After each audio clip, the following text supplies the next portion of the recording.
अंगार कहते हैं, क्योंकि वो अपनी शक्ति कुंडलिनी को दे देते हैं। और कुंडलिनी में जो आग है या जो उसकी ज्वालाएं उठती हैं वो शांत है।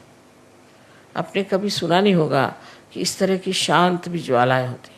एकदम शांत ज्वालाएं हैं, सप्तरंग की होती हैं और एकदम शांत ज्वालाएं हैं और सहस्त्रार में आपको दिखाई देती है ये कितनी शांत है। ये सारा कार्य श्री गणेश ने किया हुआ। तो एक प्रकार वो आपका भी गुस्सा कम कर सकते हैं, आपकी भी नाराज़गी दूर कर सकते हैं। और जब हम नाराज़ हो जाते हैं तो उसमें हम बहक जाते हैं और हमें याद ही नहीं रहता कि हमें क्या करना चाहिए क्या नहीं करना चाहिए।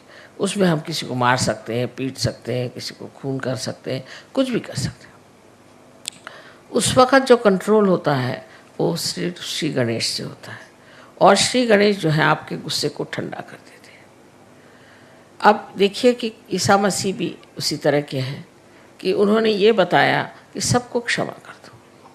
जिसने तुम्हें तकलीफ़ दी उसके प्रति तुम गुस्सा करते हो, पर अगर तुम सबको क्षमा करना एक बार सीख लो कि सबको क्षमा कर दी। जिन्होंने उनको इतना अपमान करके, इतना सता करके और सूली पे चढ़ाया, उनके लिए भी उन्होंने परमात्मा से, अपने पिता से कहा कि हे पिता इनको क्षमा कर दो, क्योंकि ये जानते नहीं हैं कि ये क्या करें। ऐसे जब ईसा मसीह ने कहा तो आप सोचिए जिस लोगों ने उनको क्रूस पे चढ़ाया, इतना परेशान कर दिया, उनके लिए भी उन्होंने इतनी क्षमा की वृत्ति ली। सो ये उनका एक चरित्र है, एक स्वभाव है। और दूसरा भी ईसा मसीह का चरित्र ऐसा है कि जब लोग उनके मंदिर के सामने बैठ करके और चीज़ें बेच रहे थे, जैसे अपने यहाँ भी हैं, मंदिरों में लोग जाते हैं तो वहाँ चीज़ें बेचते हैं और वही चीज़ चढ़ाते हैं, जैसे एक नारियल को चढ़ाया फिर ला कर उसको बेचते हैं, माने उसका बिजनेस बना लेते हैं।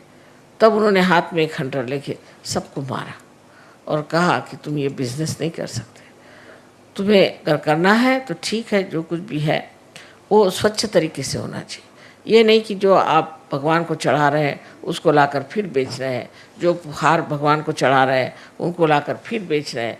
इस तरह की चीज़ उन्होंने कहा बिल्कुल ही गलत बात है। और इतना उन्हें क्रोध आया कि उन्होंने हाथ में हंटर लिया और उसको सबको तड़ातड़ मारना शुरू कर दिया। ये दूसरी साइड है। ऐसे ही श्री गणेश की भी एक दूसरी साइड है।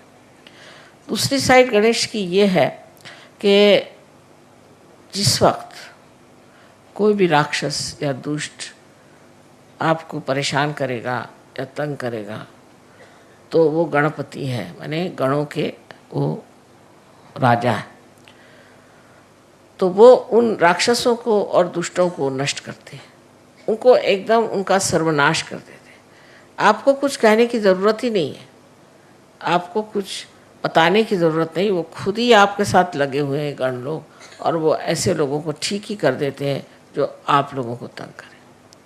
सहयोग में आप लोग जान लीजिए कि आप पूरी तरह से सुरक्षित हैं और आपको कोई भी नहीं दुख दे सकता। हाँ, अगर आप सहयोग में हैं तो आपके गण जो हैं वो चारों तरफ घूम रहे हैं और वो यहाँ भी पधारे हैं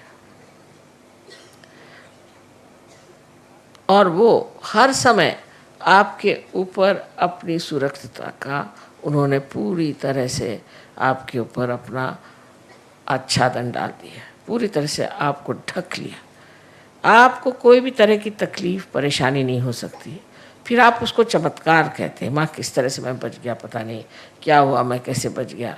ये सब गणों का काम है और गण ये कार्य जब करते हैं तब समझ लेना कि आप वाकई में एक सहयोगी हैं।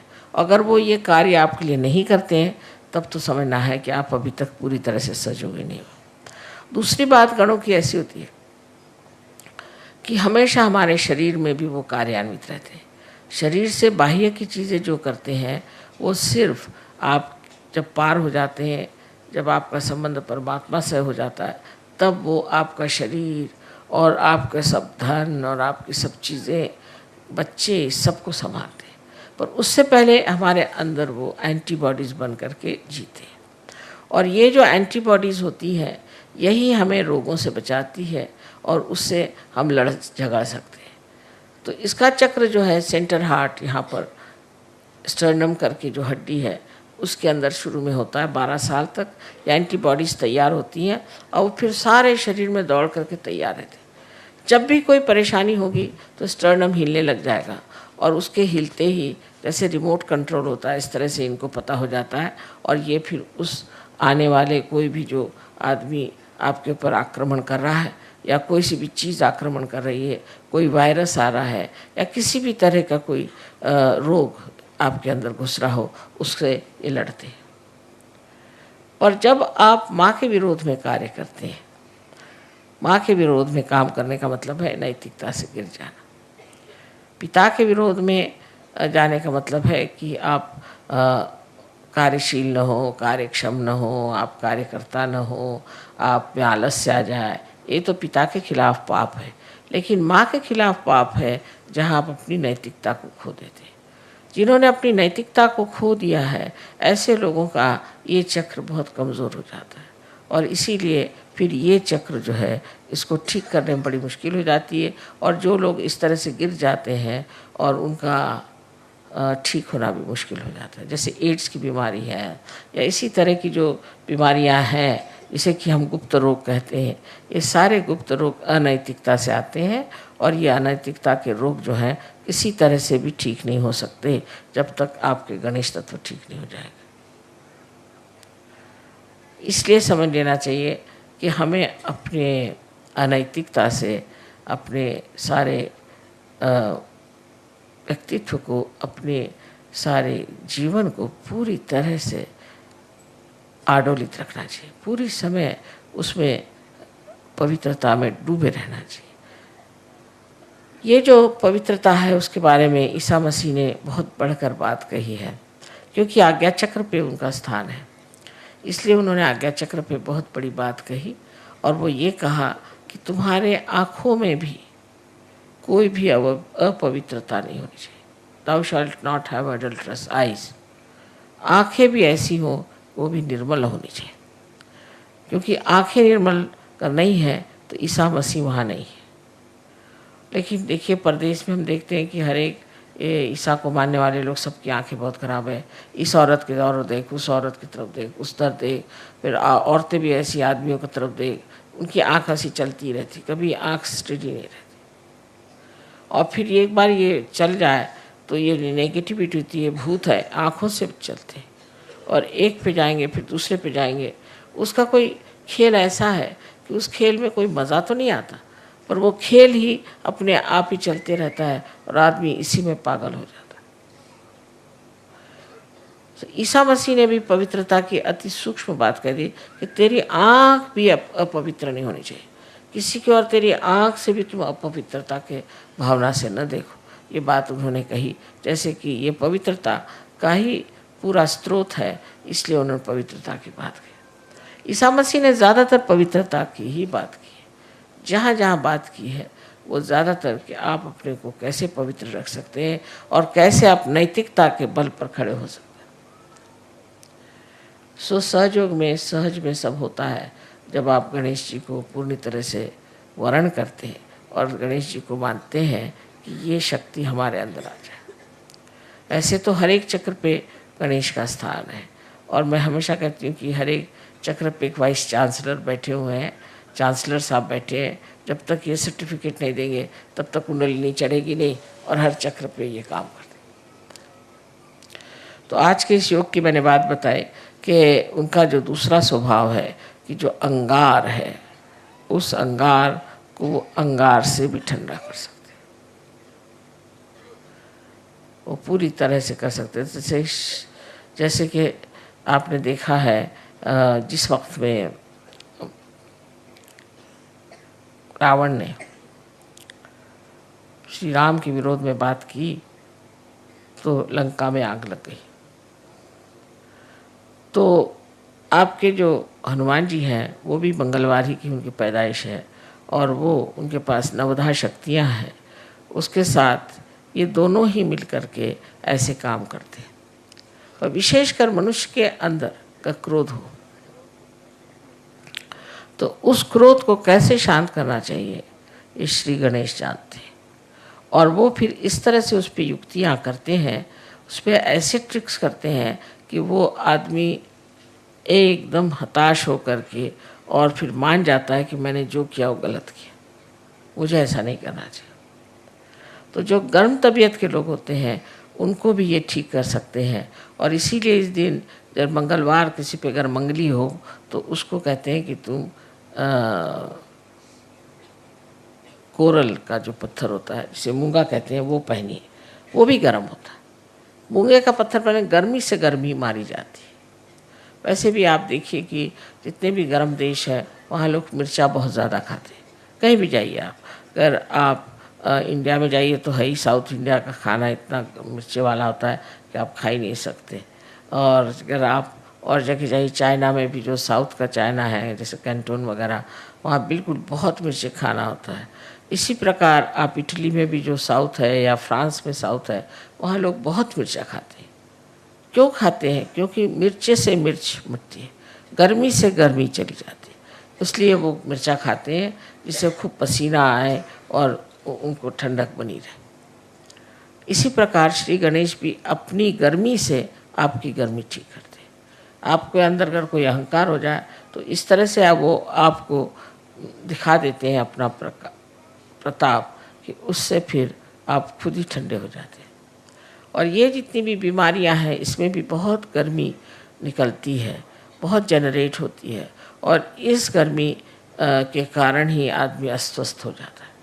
इसलिए ठीक है कि हम इस गर्मी का ही इलाज करें और उसके लिए श्री गणेश की आराधना करें और उनके प्रति अपने को विशेष रूप से समर्पित करें। आज का दिन बहुत ही बड़ा मैं सोचती हूँ, जो ये 3 चीज़ों का योग यहाँ हो गया कि आज ही ईसा मसीह का जन्म है, आज ही मंगलवार है, आज ही श्री गणेश का भी जन्मदिन है, और आप लोग सब गणपतिपुरे में आए। ये सब कुछ इस कदर बन गया आज कि मुझे इससे बड़ा सहज में ही जो एक चमत्कार होता है, ऐसे लग रहा है कि बड़ा भारी चमत्कार है कि इस वक्त सब लोग आए। पर उसमें तकलीफ भी हो गई कि सब यहाँ पर इतने लोग भीड़ कर गए थे कि हम तो जाम में फंस गए और देर हो गई। पर देर या कोई सी भी चीज़ होती है उसमें सबूरी की बात है। हम तो हमेशा सोचते हैं कि जो समय हमारे नियत है वही समय पूजा होगी, उससे पहले हो ही नहीं सकती। तो इसलिए जो चीज़ नियति का है उसको क्यों बदला जाए, उसके तरफ लड़ाई झगड़ा करने से फ़ायदा क्या। जो है सो है, जिस वक़्त में जो होगा तब हो जाएगा, तब पूजा हो जाएगी। उसमें अब इस वक्त पूजा नहीं हो रही, ये टाइम था, हम कोई घड़ी के गुलाम तो है नहीं। लेकिन इसके फ़ायदे कितने होते हैं ये आप आगे जाकर देखेंगे कि अगर आप टाइम का गुलामी नहीं करें तो बहुत कुछ सहयोग फैल सकता है। पर जो आदमी टाइम की गुलामी करता है वो कभी सहयोग नहीं फैला सकता, क्योंकि उसको हमेशा रहता है ये टाइम में ये करना है, ये टाइम में करना है, और सहयोग के लिए उसको टाइम ही नहीं मिलता। पर जो कहेगा कि मुझे सहयोगी करना है तो पूरा टाइम उसके लिए पड़ा हुआ है और पूरी चीज़ बढ़िया तरीके से हो जाती है। पर इस पर सिर्फ बात यह है कि एक तो अनुभव होना चाहिए, और अनुभव होने के बाद उस पर विश्वास होना चाहिए। ऐसी ऐसी चीज़ें घटित हो जाती हैं। बहुत लोग सुबह से शाम तक मुझे अपने चमत्कार बता रहे थे कि माँ मैं तो परेशान था कि जा रहा हूँ, कब मुलाकात होगी, वो आएंगे। देखता क्योंकि सामने ही चले आ रहे। किसी भी चीज़ की आपके मन में इच्छा हो जाए वो चीज़ पूरी हो सकती है, पर विश्वास की बात है। और विश्वास में अंधविश्वास सहयोग में नहीं, बिल्कुल अंधविश्वास नहीं, श्रद्धा है। जहाँ पर कि हम पूरे दिमाग से सब देखे हैं, जब हमने सब देख लिया और तब भी हम नहीं मानेंगे तो इसे क्या कहा जाएगा? इसे कहा जाएगा कि आप बहुत ही ज़्यादा बेईमान हैं, या आप झूठ बोलते हैं, और या आप महामूर्ख हैं। इनमें से 3 चीज़ें हो सकती हैं कि आप जब सब चीज़ों को देख रहे हैं, उसको जान रहे हैं, वो सब वर्तित हो रहा है, उस पर भी आप उस पर विश्वास नहीं करते, तो फिर आप में कुछ न कुछ खराबी। ये सब देखते हुए आप सोच सकते हैं कि श्री गणेश कितनी बड़ी चीज़ है। और वो इस महाराष्ट्र में 8 अष्टविनायक हैं, जिनकी वजह से इस महाराष्ट्र को बहुत ज़्यादा पुण्य मिला हुआ। लेकिन तो भी लोग इतने पागल हैं, वह इसी के पीछे दौड़ते रहेंगे, यही सब करते रहेंगे, कर्म कांडों में फंस जाएंगे, पर ये नहीं होगा कि सत्य को प्राप्त करें। अब आप लोग बहुत नसीब वाले हैं, बहुत समझदार हैं, जो आप लोगों ने सत्य को खोजा और आपने पा ली। लेकिन अब इसको बनाने के लिए आपको चाहिए कि आप गणेश के गुणों को अपने अंदर ले लीजिए। मैं देख रही थी हज़ारों लोग आए थे गणेश जी की पूजा के लिए। इनमें से कितने लोग गणेश जी को जो मानते हैं, कितने लोग ऐसे हैं जिनमें गणेश जी का कोई भी गुण हो, ऐसा कुछ दिखाई नहीं देता। शराब पिएंगे, आपस में लड़ेंगे झगड़ेंगे, औरतों को सताएंगे, मारेंगे पीटेंगे, सब करेंगे, और श्री गणेश के अंगारिका में पहुंच गए। अरे आप जब इतनी बड़ी अंगार है तो आप काहे को आए हैं? इसका कोई विचार ही नहीं करता कि हम किसी चीज़ में विश्वास करते हैं तो उसके गुण हमारे अंदर कितने हैं। हाँ, हमें उन पर बड़ा विश्वास है, हम तो इनकी पूजा करते हैं, हम उनकी पूजा करते हैं। अच्छा, पर तुम्हारे अंदर उसके कौन से गुण हैं? ऐसे कोई सोचता है। लेकिन सच्चाई तो ये है कि अगर आप किसी को मानते हैं तो उनके गुण भी आपके अंदर आने चाहिए, और जब तक ये गुण आपके अंदर नहीं आते तब आपका मानना न मानना बराबर है, उसका कोई फर्क ही नहीं पड़ने वाला। आज हम श्री गणेश की पूजा करने वाले हैं, और श्री गणेश और गौरी की पूजा होगी, और इसमें यही जान लेना चाहिए कि गौरी एक कुंडलिनी ही है, महाकुंडलिनी महागौरी है। और इसका कार्य यह है कि अपने बच्चे को जो बहुत सालों से खोज रहा है उसको आत्म साक्षात्कार प्राप्त कराए, उसका पुनर्जन्म करें। ये इस महागौरी का कार्य है जो आप सबके अंदर उपस्थित है। इसलिए आज हम सिर्फ गणेश जी और गौरी जी की पूजा करेंगे, और बाद में देवी की पूजा होगी। सब